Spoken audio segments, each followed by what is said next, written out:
This training focuses on four topics: the whole child model, trauma informed care, school climate, and threat assessments. Whole child celebrations. 93% of secondary students say they feel safe at school. 90% of secondary students say they have a positive relationship with an adult at school. Rates of bullying in elementary are almost half the national average, 11% versus 20%. We often use the term whole child, but many times we are confused about what that actually means. Hopefully, you'll have a better understanding of what is actually meant by whole child after today's training. We'll start with a part of the whole child called a positive school climate. Definition of a positive school climate. School climate refers to the quality and character of school life. School climate is based on patterns of students, parents, and school personnel's experience of school life and affects the norms, goals, values, interpersonal relationships, teaching, and organizational structures. Think of what you do that's most effective in building relationships. The work every year in every class to create norms of belonging and connectedness, goals for learning, regular habits and relationships, positive reinforcement of values, commitments to organizational structures. Which one do you believe your school needs the most improvement? What's something you could do to make that improvement? Of benefits of a positive school culture, here are a few. Impacts the ability to learn social, emotional, and academic skills, sets the tone for the physical environment, the learning process, and positive interactions with each other, improves academic success for students, improves safety on campus, creates a welcoming environment for all members of the school, helps students feel cared for, capable, and connected. Here's an example of the benefits of belonging. This data is from our Safe Schools survey.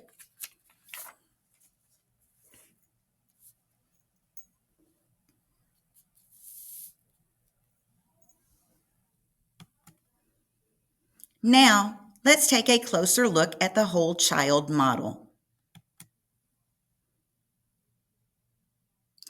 Recognizes that a student's academic success is affected by multiple factors, including mental, emotional, physical, social, environmental, and spiritual health.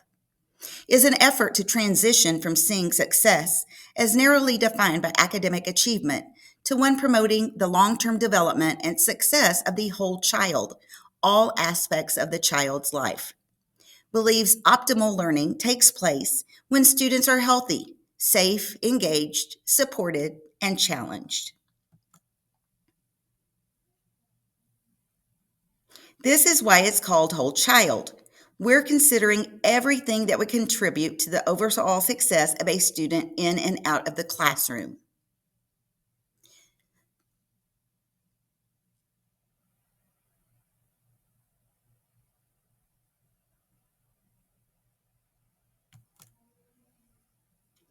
Next up is trauma informed care. TIC acknowledges the need to understand a patient's life experiences in order to deliver effective care. It's a set of practices that address the impact of trauma by creating a safe and caring environment. As with disciplining,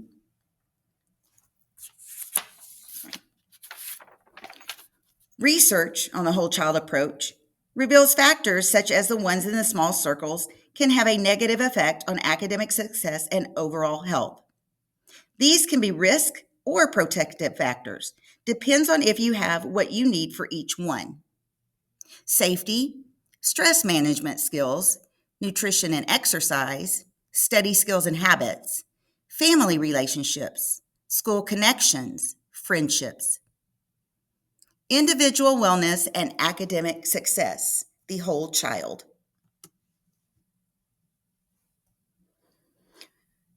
First, we need to know what signs to look for.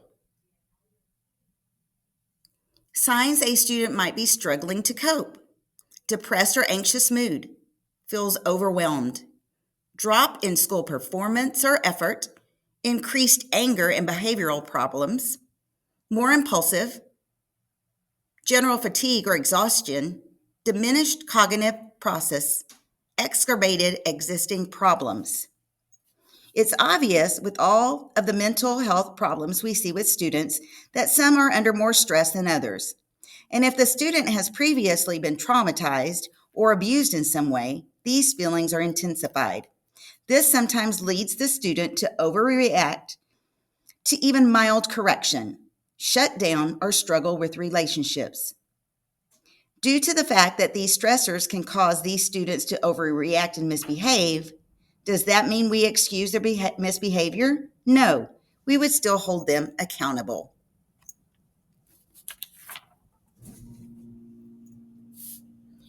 As with disciplining most students, no consequences and extreme consequences are often ineffective. The opposite of dysfunction is dysfunction. Over the years, experts has vacillated between the extremes when trying to determine which is best. The most effective response is usually somewhere in the middle. A book called Kids Are Worth It by Barbara Colorosa describes these three discipline styles and describes these terms really well. Again, the opposite of dysfunction is dysfunction. The most effective response is somewhere in the middle. Backbone provides boundaries and stability, yet is flexible. Balance freedom and responsibilities. Allows the child to learn from logical consequences. And number one, produce responsible behavior, not punish.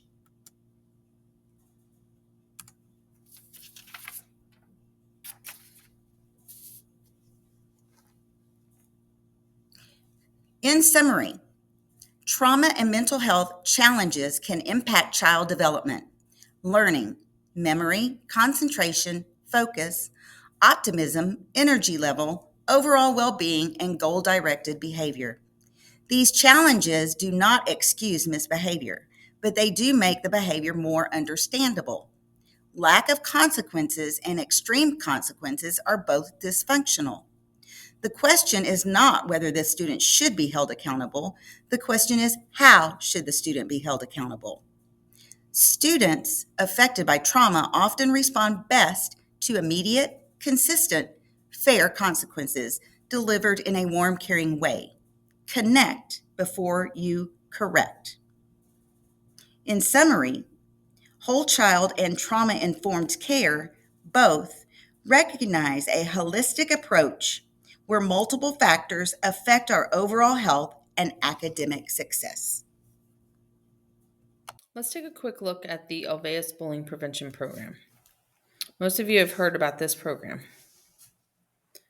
We have used this as a Alveus in the last several years in Frisco ISD. The Alveus program is our district's bullying prevention and school climate program, focused on long-term change that creates safe and positive school climate where everyone belongs, reduces bullying and violence and other antisocial behaviors, improving relationships and school climate, increasing the likelihood that students will report bullying and that staff will intervene appropriately when it occurs. The Alveus program provides the framework and procedures necessary to do the work of the whole child and to create and sustain positive school climate. These are strategies used by the Alveus program to create an effective bullying and violence prevention program. A few of these are whole child committee, class meetings, staff and student assessment, needs assessments, school climate surveys, parent education, anonymous reporting system, procedure for investigating reports of peer mistreatment, emphasizing bullying prevention by focusing on school climate and healthy relationships between staff and students.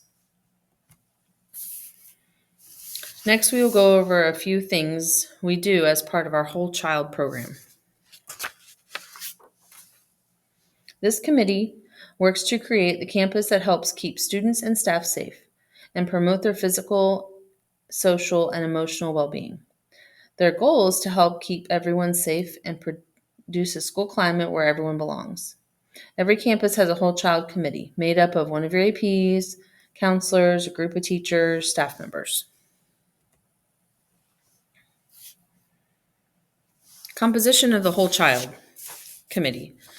Committee leadership, there's a whole child site coordinator, an assistant principal and counselor. Counselor is the Safe Schools Committee chair, and also works with other staff on the campus. Health and Wellness Subcommittee chair, and then various members throughout the building that would comprise the whole child committee. You'll get more information about the whole child committee and specifics soon. The whole child committee oversees the following things like the Olveus Bullying Prevention Program, state mandated trainings for staff, class meetings, character development, staff discussion lessons, staff and student health and wellness, student voice programs, anonymous reporting system, wellness and safe school survey, and promotes intentional focus on connectedness.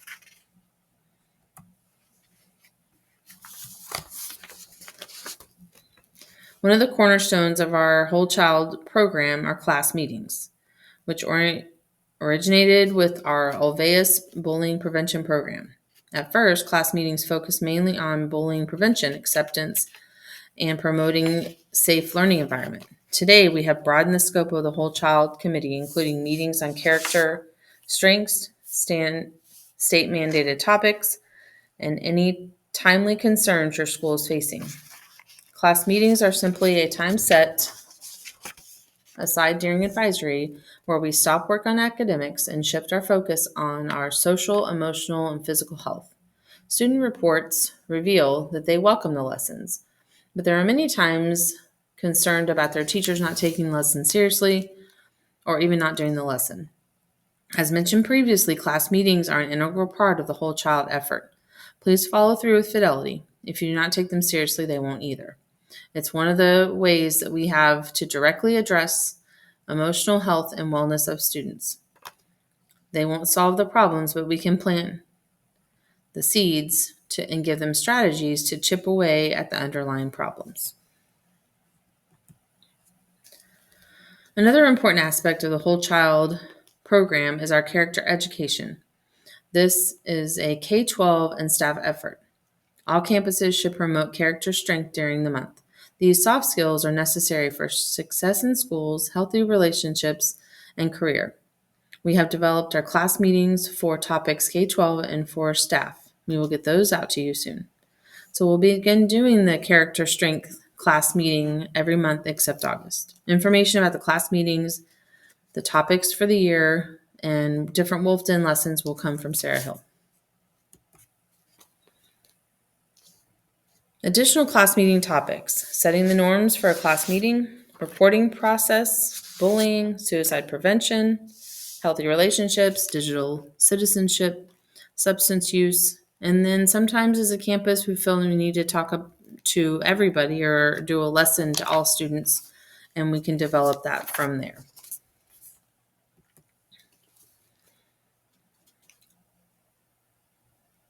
All right, so we also have a part of the whole child of staff discussion lessons. It's an important part of the program. At Trent, we will see these as a lesson in a faculty meeting or possibly in a team meeting, or sometimes we even send out emails related to the topic and different discussions that way on discussions boards and whatnot. They could be a short 10 to 15 minute lesson focusing on staff mental health, personal growth, overall wellness. If we don't take care of ourselves, then we will not be as effective in meeting the needs of our students and make us prone to burnout, feeling overwhelmed or stressed out. So we will work on a few of those topics throughout the year as well. Many of the high school campuses, they have student ambassadors. This data was gathered by student ambassadors who were developing staff discussion lessons to help staff members build connections with students. Some campuses allow the student ambassadors to present the material during a lesson. Some of these lessons are kind of like a class meeting for adults.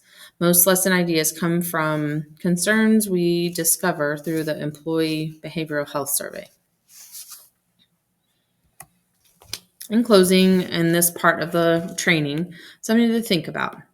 Can a student who is shy, passive, and doesn't have skills to defend himself against bullying be able to suddenly defend himself against bullying or become assertive? If not, how long would that take? The answer is no. So in the meantime, while he is trying to learn these new skills, how can we help? We can teach the skills to protect him. Think about our students and what they need, things they need to be successful. Okay, before school starts, we will continue this training. The next topic is threat assessments. Thank you.